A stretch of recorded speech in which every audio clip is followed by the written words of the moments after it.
विश्वनायकचे संपादक आणि आजच्या कार्यक्रमाचे सर्वेसर्वा सुरेश यादव,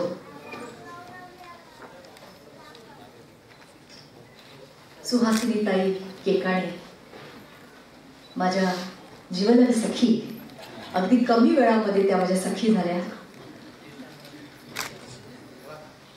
माननीय श्री ओमप्रकाश शेट्टे, चित्रपट सृष्टीतले माझे सहकलाकार आणि तुमचे लाडके अभिनेते श्री अशोकजी शिंदे, माननीय भंडारी साहेब, कवयित्री अनघाताई,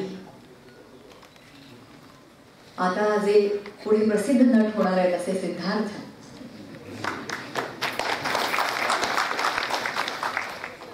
व्यासपीठावरील उपस्थित इतर मान्यवर आणि उपस्थित सर्व बीड जिल्ह्यातून आलेले सोशल वर्कर्स, इतर क्रीडा कला क्षेत्रातली माणसं, माझे हितचिंतक, मित्र, चाहते, सख्या, सर्वांना माझा मनपूर्वक नमस्कार.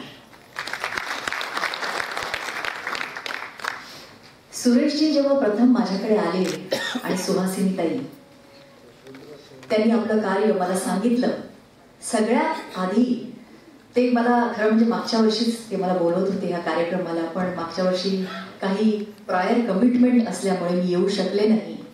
पण सगळ्यात आधी मी त्यांना होकार भरला. ह्याचं मुख्य कारण म्हणजे ते मराठवाड्यातले, बीड जिल्ह्याचे. कारण मराठवाडा हे ह्याला माझ्या हृदयात जिव्हाळ्याचं स्थान आहे. कारण मी स्वतः, जरी गोवा माझी जन्मभूमी असली तरी माझी कर्मभूमी महाराष्ट्र आहे. आणि मी तेव्हाचं मराठवाडा विद्यापीठ आणि आताचं बाबासाहेब आंबेडकर विद्यापीठाची मी विद्यार्थिनी आहे.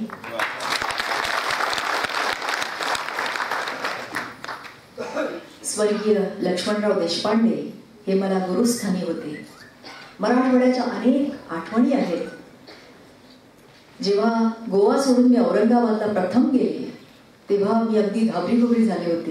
कारण तिथलं वातावरण, तिथला निसर्ग गोव्यापेक्षा अतिशय भिन्न असा प्रदेश, पण सर्व लोकांनी मला आपलंसं केलं आणि